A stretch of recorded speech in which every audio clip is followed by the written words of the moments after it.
Oui, parce que ce prêtre, il a tout perdu de son église. Regardez ce qui reste, c'est-à-dire rien, seulement des débris de cette église qui a été construite en 1958 et qui était totalement faite de bois. Alors on va aller dans la paroisse où effectivement se trouve le prêtre.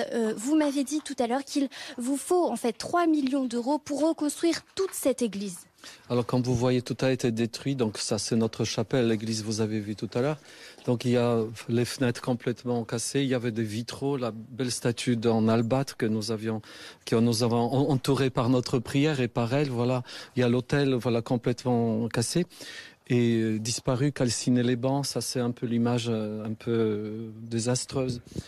Alors 3 millions d'euros, vous allez pouvoir les trouver grâce à l'assurance et aux dons des particuliers qui s'élèvent à 25 000 euros. Mais c'est vrai qu'en voyant les dons pour Notre-Dame de Paris, vous avez eu une idée, 1% des dons qui pourraient être consacrés à la restauration, aux travaux de certaines églises qui en ont besoin. Oui, comme je vu la magnifique générosité concernant, voilà, pour la restauration de la cathédrale, c'était, je crois, à 100, après c'était 300 000 euros. Je me suis dit 1%, ça fait peut-être les 3 millions qu'il nous faudrait un peu pour la construction. Donc, je me suis dit, ça peut être intéressant. Aujourd'hui, les dons ont monté.